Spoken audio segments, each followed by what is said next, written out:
I sat at the poker table, swirling the last sip of whiskey in my glass, half listening to Greg ramble about some conspiracy theory. It was one of those nights where the drinks were flowing, the bets were reckless, and the bullshit was endless. I wasn't in the mood, but I needed the distraction. Lately, something in my life had felt off. I couldn't put my finger on it, but it was there, this gnawing feeling in the back of my head, like an itch I couldn't scratch. And then, out of nowhere, Tyler tossed the grenade that would blow up my entire world. You ever think about those DNA tests? You know, the at-home ones? He asked, lazily shuffling the deck. Like, what if you took one just to, I don't know, double-check? The table fell silent for half a second before Greg let out a loud, barking laugh. You got trust issues, man? Tyler smirked, shaking his head. Nah, but think about it. We all assume, right? Just take the test, confirm it, move on. Jake scoffed.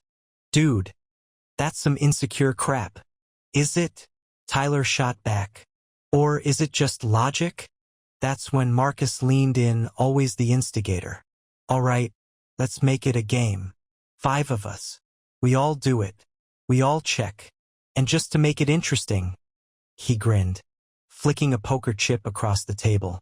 Loser buys the next 5 rounds. It was stupid. Absolutely stupid. And yet the challenge sat there, thick in the air. Maybe it was the whiskey, maybe it was the competitive nature of 5 idiots with nothing better to do, or maybe, deep down, I already knew something was wrong. Fine, I said, setting my glass down. I'm in. One by one, they all agreed. We ordered the kits that night, laughing at how ridiculous it was. 2 weeks later, the results came in. And that's when everything stopped being a joke. I was at work when the email came in. The subject line was innocent enough. Your DNA test results are ready. But the moment I saw it, my stomach twisted. I don't know why. Maybe I expected this to be just another forgettable moment in life, something I'd barely glance at before moving on. But my hands were sweating as I clicked the link. The site loaded. I scrolled down. My name. My son's name. A simple percentage next to it. 0%. I blinked. Stared. Refreshed the page. Still 0%. I don't remember standing up, but suddenly I was pacing. My office felt too small, the air too thick. This had to be a mistake, right? A glitch. Maybe they mixed up the samples. Maybe this was someone else's result. I clicked back to the main page. The other guys had shared their login info. We were all supposed to check together, have a laugh, and move on. I pulled up Greg's results first. 100% match with his twin boys. Marcus? 100% match with his daughter. Jake? Tyler? Both 100% with their kids. I stared at the numbers, my pulse thudding in my ears. Out of 5 of us, 4 were biological fathers. And then there was me, the odd one out. I sat back down, my hands shaking. My son, no, the boy I had been raising as my son, was not mine. I scrolled through the data again, looking for something, anything that could explain this. And that's when I saw it. A familiar number. A familiar damn name. One of my friends. One of the men who had sat at that poker table, laughing and joking, had fathered my wife's child. My mouth went dry. My head spun. This wasn't just betrayal. This was personal. I don't know how long I sat there, staring at the screen, my vision blurring at the edges. My hands had gone cold, my breathing shallow. I must have read that number at least 50 times, hoping, praying that I was wrong. But DNA doesn't lie. The match percentage was high. Sickeningly high. It meant only one thing. One of my friends. One of the guys sitting at that table. One of the men laughing, drinking, betting on the loyalty of our wives. One of them had slept with my wife and fathered my child. I felt like throwing up. My entire body rejected the reality of what I was seeing. But my brain refused to let me escape it. This wasn't a joke anymore. This was my life. A ringing sound filled my ears. I barely noticed my fingers moving on their own, scrolling through the data, looking for some loophole, some mistake, something that would undo the horror I had just uncovered. But there was nothing. The test was accurate. The result was real. And I knew that from the second I saw his name. Greg. Couldn't breathe. Of all the people in the world, it was Greg. My friend. The guy I had known for years. The one who had been there for every major milestone of my life. The one who had been at my bachelor party, toasting to my future. The one who had held my son, his son, in the hospital, grinning from ear to ear, telling me I was going to be a great dad. I pushed my chair back so fast it slammed into the wall. My heart was hammering in my chest, my pulse pounding in my ears. I grabbed my phone, my hands shaking as I scrolled through my contacts. I hovered over my wife's name first. No, not yet. Greg. I clicked his name. The phone rang once, twice. He picked up on the third ring, his voice casual, like nothing in the world was wrong. Like he wasn't a goddamn traitor. Yo, what's up, man? I couldn't speak at first. My throat had closed up. My hands were gripping the edge of my desk so hard they ached. Then, somehow, the words came out. Low, cold, dangerous. Greg, we need to talk. Silence. A pause just long enough to make me wonder if he knew. Then his voice, light and easy, like nothing was wrong. Yeah? About what? I closed my eyes, forcing down the bile rising in my throat. He had no idea. Not yet. But he was about to find out. Greg didn't know. Not yet. But I was going to change that. I forced my voice to stay steady. You at home? Yeah, why? He still sounded relaxed, like my whole world hadn't just shattered. I grabbed my car keys. I'm coming over. A pause. All right. Everything good. I wanted to laugh. Good? Good? Nothing had been good since the moment I clicked that damn email. Yeah. I lied. Be there in 10. I hung up before he could ask anything else. My hands were still shaking, but the rage building inside me was stronger than my nerves. I had spent years believing Greg was one of my closest friends. I had confided in him, trusted him, shared my life with him, and the whole time he had been screwing my wife behind my back. I barely remember the drive. The world outside the car was a blur. My mind trapped in a loop of every interaction I had ever had with Greg and my wife. Every joke, every conversation, every time they had been alone together. Had it been obvious? Had I been a blind idiot this whole time? By the time I pulled into Greg's driveway, my hands were gripping the steering wheel so hard it felt like my knuckles would split open. His door opened before I even knocked. He was standing there, dressed in sweatpants and a t-shirt, holding a beer like this was just another normal day. Damn, man, you look like hell. He chuckled. What's up? I stepped inside without waiting for an invitation. Where's your wife? His brows pulled together. Out with the kids. Why? Good. I didn't want an audience for this. I turned to face him, my heart slamming against my ribs. I got my DNA results back. Greg took a sip of his beer. Oh yeah? He grinned. Told you it'd be a waste of money. I watched him, looking for any sign of guilt, any flicker of knowing in his expression. But there was nothing. No hesitation. No fear. Just Greg, relaxed as ever, completely unaware of the storm about to hit him. I pulled my phone from my pocket, brought up the results, and turned the screen toward him. Read it. He frowned, setting his beer down on the counter before taking the phone. His eyes moved across the screen. Once. Twice. Then he went still. The blood drained from his face so fast I thought he might pass out. He swallowed hard, his hands gripping the phone tight. What?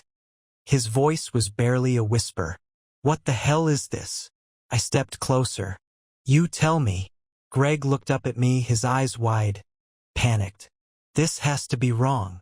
I laughed. A sharp, bitter sound. DNA doesn't lie, Greg. He ran a hand through his hair, his breathing ragged. No, man. No. I swear.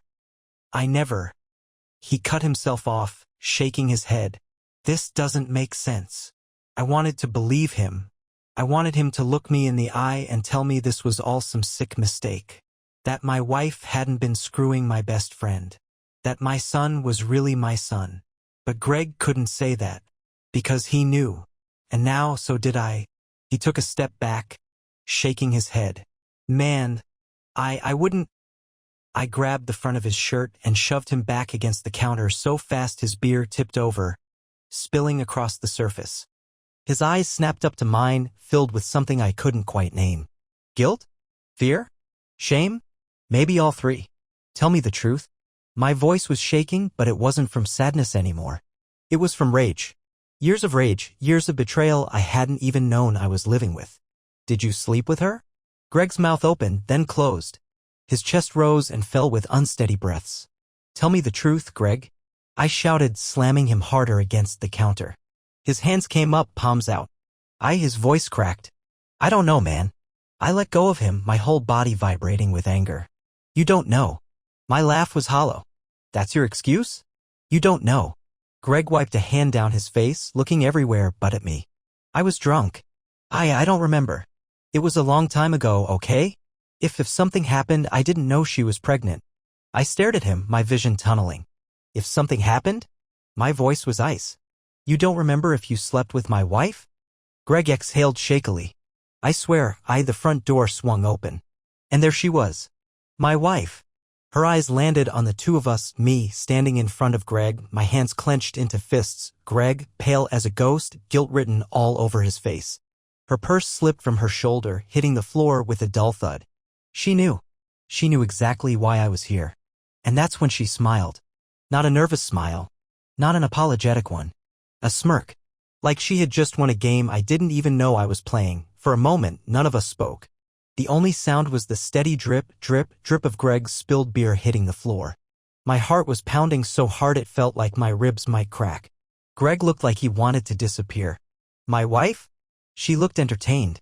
She stepped inside, closing the door behind her with a slow click. Then she folded her arms and tilted her head, studying the scene like she had just walked into some mildly amusing drama, not the complete destruction of our marriage, our friendship, our family. Well, she said finally, her lips curving into that same smirk. I was wondering when you'd figure it out. My entire body locked up. She knew. She had always known. And she wasn't even sorry. Greg swallowed hard. Wait, what? He turned to her, his face tight with shock. You mean, oh, Greg. She let out a breathy laugh, shaking her head. You're really not as smart as you think you are. Greg took a step back like he'd been slapped. His expression shifted from guilt to confusion. What the hell is that supposed to mean? She didn't answer him. Her eyes were on me now, gleaming with something ugly. How'd you find out? She asked. I couldn't speak. Every muscle in my body was coiled so tight I thought I might snap. She clicked her tongue. Let me guess. The DNA test, right? You and your idiot friends trying to verify your wife's loyalty? She let out a sharp laugh. You always were predictable. Something in me finally cracked. You knew, and you let me raise that boy as my son. Her smirk didn't fade. If anything, it grew. Why wouldn't I? The room spun. Greg ran a hand through his hair, still looking like he was trying to process everything. Wait, hold on. So, he turned back to her, his voice low and shaky. It was me. She rolled her eyes. God, you really are slow. Greg exhaled, his entire body deflating. He ran both hands over his face, pacing the length of the kitchen. Oh my God. Oh my God. He turned to me, panic in his eyes. Man, I swear I didn't. Save it, I said through clenched teeth. I wasn't sure who I wanted to punch more, him, for betraying me, or her, for acting like this was all just some funny little joke. Greg let out a bitter laugh, shaking his head. You lied to me too, he muttered. She lifted an eyebrow. Did I? Greg's eyes snapped to hers. You never told me. You never even hinted, oh please. She let out an exasperated sigh. You think I owed you something? You think this was some big love story? She stepped toward him, and for the first time, Greg took a step back. She smiled. You were just convenient. Greg's face paled. Convenient? She shrugged. What can I say? My husband was out of town a lot. You were always around. It wasn't exactly difficult. I felt sick. My fists clenched at my sides, my breath coming in uneven bursts. You absolute monster. She turned back to me, that smug expression still plastered on her face. Oh, don't be so dramatic. Greg let out a sharp breath. So what? You never cared about me. She laughed. A full, unbothered laugh. Greg flinched. I had never seen him look so small. And for the first time, I realized he had actually thought it meant something. He had thought she had chosen him. That he wasn't just some pathetic side piece. That what they had was real. But she had never chosen him. She had never chosen anyone. She had played us both, and she was standing here now watching us fall apart over her, and she liked it. Greg let out a slow, unsteady breath. He was shaking his head, his hands trembling at his sides. Jesus Christ. My wife turned her gaze back to me. So, she said, her voice lilting. What now? It took everything in me not to explode. Not to grab something, anything, and throw it. Break it. Destroy something the way she had destroyed me. Instead, I forced my voice to stay even. Controlled. Deadly. Pack your things, I said. She blinked. I stepped closer, lowering my voice. You're leaving. Her lips parted slightly, as if she hadn't expected me to be the one making the call. Greg spoke up, his voice raw. Yeah, I think we're done here. She turned to him, then back to me. For the first time all night, I saw something flicker across her face. Not regret, annoyance. Like we had just taken her toy away. She exhaled through her nose, then gave me one last smirk. Your loss. Then she turned on her heel, grabbed her purse from the floor, and walked out. I stared at the closed door for a long, long time. Greg let out a shaky breath. Man, he muttered, rubbing a hand over his face. I don't even know what to say. I turned to him. Then don't. And I walked out too. Because Greg? He wasn't my problem anymore. Neither of them were. The house was too quiet. Too still. It didn't feel like mine anymore. I stood in the middle of the living room, staring at the photos on the wall. Our wedding. Our honeymoon. Pictures of us smiling, laughing, looking like a perfect family. All of it was a lie.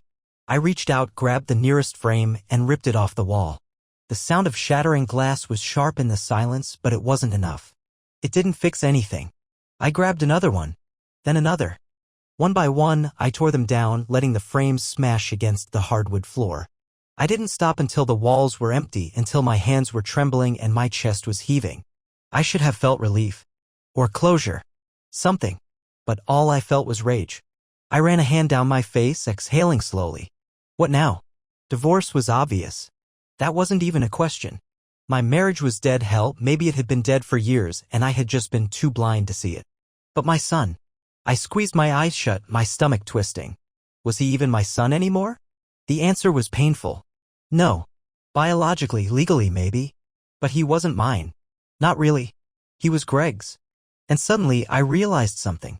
My wife, ex-wife, hadn't even asked about him. She had walked out of Greg's house, smug as ever, and hadn't even mentioned our son. Like he was an afterthought. A side effect of her games. And that made my blood boil more than anything. I grabbed my phone and called my lawyer. He picked up after 2 rings.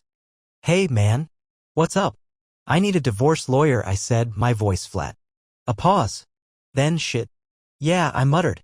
Shit. 2 days passed. My ex-wife hadn't come home. Not once. She hadn't called. Hadn't texted. Hadn't asked about our son. I wasn't surprised. But I was furious. I had already filed for divorce. I had locked down our bank accounts. Froze the credit cards. Changed the locks. I wasn't going to make this easy for her. But there was still one thing left to do. I had to tell my son the truth. I sat him down in the living room, my hands gripping my knees. He was only 8. Too young to understand the full extent of what had happened, but old enough to know that something was wrong. He looked up at me, his big brown eyes filled with worry. Where's Mom? I swallowed the lump in my throat. She's staying somewhere else. His brows pulled together. Why? I hesitated. Then slowly I said, because she did something very wrong. And I can't forgive her for it. His little face scrunched up in confusion. Did she lie? I let out a slow breath. Yeah, buddy. She did. He was quiet for a long time. Then, in a small voice, he asked, Is that why you're sad? That nearly broke me. I forced a smile and reached out, ruffling his hair. I'll be okay. He didn't look convinced. But he nodded anyway. Okay. I watched him for a long time after that. And I wondered, would Greg do this? Would Greg step up and be his father? Because one thing was certain. I wasn't going to anymore. 2 days turned into a week. My ex-wife still hadn't called. Not to check on our son. Not to scream at me for freezing the accounts. Not to ask what the hell she was supposed to do now that her entire life had gone up in flames. Nothing. It was almost impressive in a sick way. I had expected her to fight, to manipulate, to try and turn things around in her favor. But instead, silence. Like we had never even existed. And that made my decision easier. I was done. With her. With Greg. With this entire mess. But I wasn't going to be the only one paying for this. She and Greg were going to suffer too. So I got to work. I dug through my files, gathering every financial record, every expense, every receipt. She hadn't just cheated on me, she had used our money to do it. Hotel stays. Spa days. Expensive gifts that I had assumed were for me but were probably for Greg. I documented everything. Then I contacted my lawyer again. Change of plans, I told him. He sighed. What now? I want full custody. There was a pause. Then, are you sure? I clenched my jaw. She hasn't even asked about him. That was all the justification I needed. My lawyer agreed. All right, let's hit her where it hurts. And that's exactly what we did. 3 days later, I got a call from Greg. I almost didn't pick up, but curiosity won. What? I answered, my tone flat. Greg's voice was strained. She told her lawyer she's going after me for child support. I smirked. Good. She's saying I knew the whole time. He was panicking now. She's trying to make it look like we planned this. I leaned back in my chair, enjoying this way too much. Sounds like a you problem. Greg let out a shaky breath. Man, come on. I screwed up, okay? But you can't let her. Oh, I can let her. My voice was ice. Because you deserve every bit of this. He was quiet. Then, in a weak voice, he asked, do you hate me? I didn't even hesitate. Yes. Then I hung up. The divorce hearing was brutal. My ex-wife walked into that courtroom like she still had control, like she still thought she could win. But she hadn't prepared for me. I had every document, every receipt, every single shred of evidence that painted her as the selfish, lying monster she was.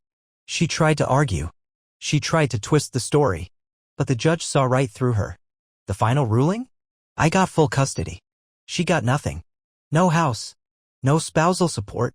And no access to our son unless I allowed it. And Greg? Oh, Greg. The court ruled that since he was the biological father, he was financially responsible. He owed child support. I watched as the reality sank in for both of them. My ex-wife had lost everything. Greg was now legally tied to her in a way he never wanted. It was perfect. As I walked out of that courtroom, the weight that had been crushing me for weeks finally started to lift. I had lost my wife. I had lost my best friend. But I had one where it mattered most. And they would be paying for their betrayal for the rest of their lives. The divorce was final. The custody ruling was set. The judge's gavel had come down, slamming shut the chapter of my life that had been built on lies. And now? Now I had to figure out how to move forward. Not just for me. For my son. Because no matter how much I wanted to cut all ties to this nightmare, he was still caught in the wreckage. And it wasn't his fault. But first, I needed to talk to him. It was a Friday evening. He was sitting on the couch, watching TV, completely unaware that his entire world had changed while he was at school. I sat down next to him, my hands clasped together. Hey, buddy, can we talk for a sec? He muted the TV and turned to me, his little face full of worry. Am I in trouble? That nearly broke me. No, I said quickly, shaking my head. Not at all. He relaxed a little but still looked confused. Then what is it? I took a deep breath. There was no easy way to do this. You know how things have been different lately? How Mom hasn't been home? He nodded. Slowly. Well, Mom and I aren't going to be together anymore. His expression didn't change right away. He just stared at me, processing. Because she lied? I nodded. Yeah. Silence. Then he swallowed. Does that mean she's never coming back? I hesitated. She's not going to live here anymore, no. But she can still. She doesn't want to, does she? The words were so small, so quiet, and they gutted me. I didn't answer right away. Because what was I supposed to say? No, buddy, she doesn't care about you. She walked out and never looked back. She had made her choice. And it wasn't you. I reached out and pulled him into a hug instead. I love you, I whispered. And I'm not going anywhere. He nodded against my chest. But I could feel it, the way his little shoulders trembled. The way his hands clung to my shirt like he was afraid I'd leave too. And in that moment, I knew. I had made the right choice. I didn't care what the DNA test said. I was his father. And I always would be. The next day, my ex-wife texted me for the first time since the divorce. We need to talk. I stared at the message for a long time before replying. No, we don't. Then I blocked her number. Because for the first time in weeks, I finally had peace. And I wasn't about to let her take that away from me. A month passed. A month without my ex-wife, without Greg, without the suffocating weight of betrayal hanging over my head. And for the first time in what felt like forever, I could breathe again. I had expected things to be harder. I had expected my ex to fight, to drag me through hell trying to reclaim some piece of the life she'd set on fire. But she didn't. She disappeared. No calls. No texts. No sudden appearances at the house. She was just gone. At first, I thought she was playing the long game. That she was waiting for the right moment to strike.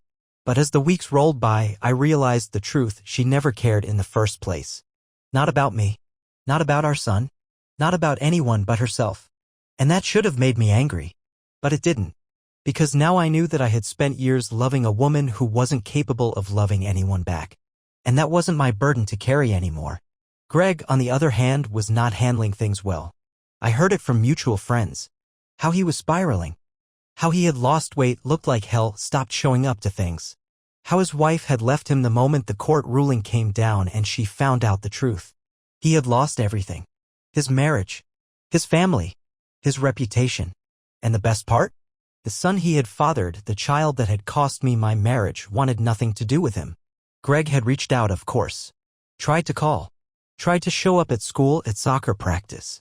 But my son refused to see him. I hadn't even had to interfere. The boy had made his own choice.